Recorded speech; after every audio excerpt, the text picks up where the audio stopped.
everyone, and welcome to another video from the team here at BlenderTech.com. Don't forget to like the video if you enjoyed it and to subscribe for more Blender, Unity 3D, and programming videos. The team tries to add at least one quality video a day. And lastly, don't forget to remember, create your way. So today I wanted to surprise you with an extra tips and tricks volume. I believe, yeah, I did volume 7, so now we're on, let me just check, volume 8. So what I had done is I had written down a bunch of things for volume 7, but I forgot to include them in volume 7. So I'm going to do kind of, I'm going to call this volume 7B. So let me just make a note of that quickly. Today is going to be volume 7B, missed from volume 7. Alright, so here's a few tips and tricks I want to show you. I am running a daily build. I'm running the November 20th build, so if anything crashes or whatever, I apologize and we will just restart from that point. But I have to say the changes coming to the new versions of Blender are amazing. There's some really cool features added. Anyways, let's get started. I wanted to show you about a little trick about appending things. So let's pretend, let's move that back to the center. Let's pretend we have a floor, so just a plane. So this is our floor, and let's say we're doing an interior scene, right? So you have walls and whatever, some windows, you got your environment lighting set up, and let's say you have a pre-made model of whatever, and you want to append it. So let me turn on screencast keys. So you want to append it. So you go Shift F1. Now, before I do that, actually make note that my cursor is at the center. It doesn't matter where your cursor is, it's still going to append to the origin point, right at the middle. But, so yeah, I'm just going to leave my cursor wherever. But anyways, so I Shift F1 to append, or you can always go File, Append. Don't link unless you know what you're doing. Anyways, so I'm going to choose something to append. I'm going to pick something from Andrew Price's Architecture Academy just to show it off. So we will choose the triple sofa. We'll choose a group and we want the triple sofa. So as you can see, it imported the triple sofa perfectly. It is, if I go into side view, it is right on the grid floor perfectly. Well, okay, Andrew didn't create it perfectly on the grid floor, but it's as close as it needs to be.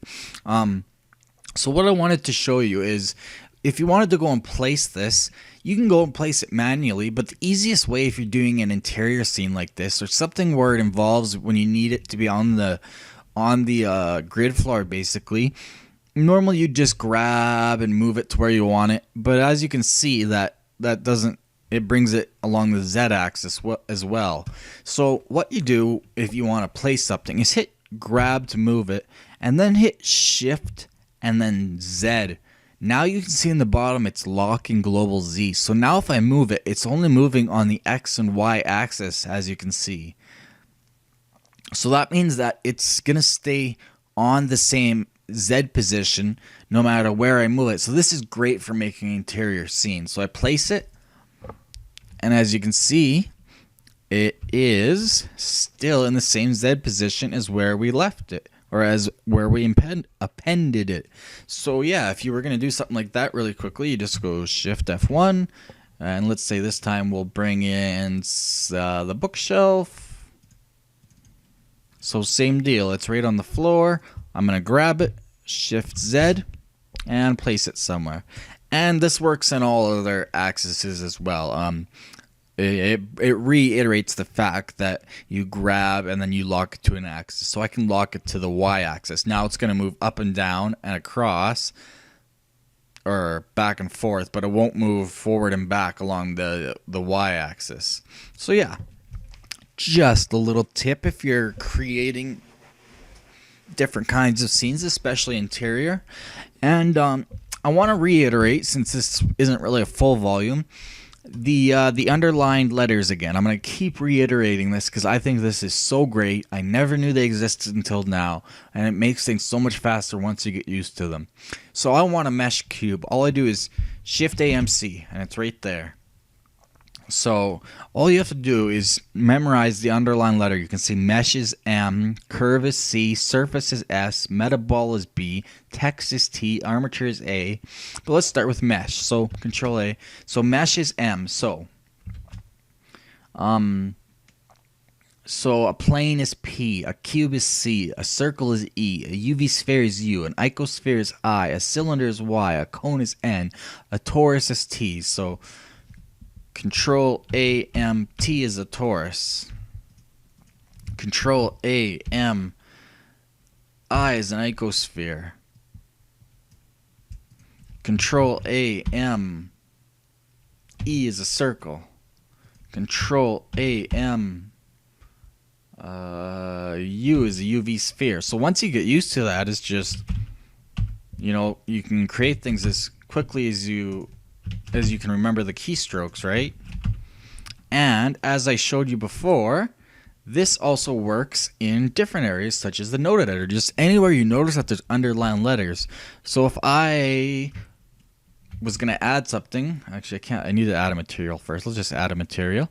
So and just delete this, move that way out of the place. So as you can see, shaders are H, which is going to be most of the ones you use, but texture is T also, so that's very useful. So the one that I like the best is image texture, because you're always bringing in diffuse maps, specular maps, displacement maps. So I have now memorized, and I always use just Shift ATT for an image texture. Shift ATT, image texture. Shift ATT, image texture. Shift ATT, image texture. So let's say, this was my diffuse, this was my spec, this was my normal, and this was my displacement. So quick as that. And then you select 2, and you can always hit F to fill, right? So it also works for shaders. So Shift H is shaders, so M is mix. That's always used quite often, right? So Shift AHM, you got a mix shader instantly. Shift AHM, another mix shader. Shift AH, I believe A is add. Yeah, A is add. So, where'd it go? Now I lost it. Okay, whatever. Shift A M. Whoa, not M. I'm thinking of matches again. Shift A H A, add shader. Shift A H A, add shader. Shift A H G, glossy shader. Shift A H N, translucent. Shift A H T, transparent. And don't forget, you can always select them and hit F to fill things. And I also found that you can control and right click to connect things. You don't have to have them selected. You just control and right click and hold over, and it connects them as smartly as possible. So that was another one I figured out by accident the other day. You can box select in the node editor. So yeah, just a few little things here and there. What else? What was I going to bring up next?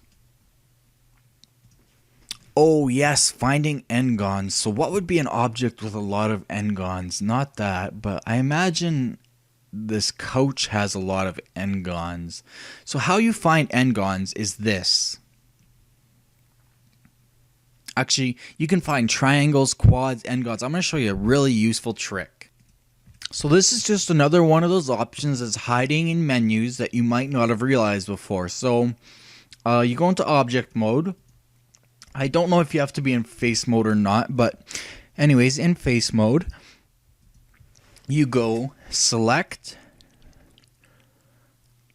faces by sides. Now, either bring up your T toolbar or your F6 for your floating toolbar. Now note number of vertices. So think about this. So 3, that's going to find any triangles. That's as low as you can go, obviously. 4 is going to find all quads, so you can see this whole thing is made up of quads.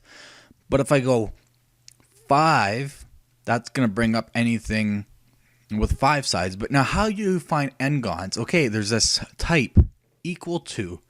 So you can do not equal to, greater than, equal to, or less than. So you want greater than. So number of vertices greater than 4. So that will bring up anything with number of vertices 5, 6, 7, 8, 9, 10, all the way up to as high as the integers will go. So you choose number of vertices greater than 4. And so that will select all Endons in a mesh. And as you can see, these must be Endons, I guess. Let's try that again just to make sure. I'll do it in vertice mode to see what happens. So yeah, select select faces by sides, bring up F6 for my floating menu, and greater than 4. So there are no Endons in this case. Let me create an Endgon. So I'm going to subdivide a couple of these. So subdivide,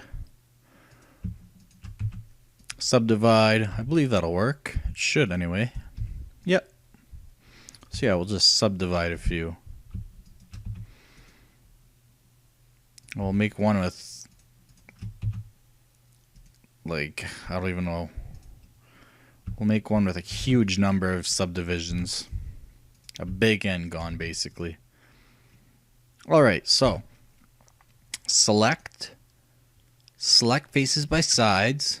You can see it's already selected them. F6, so greater than 4. So greater than 3 will bring up quads.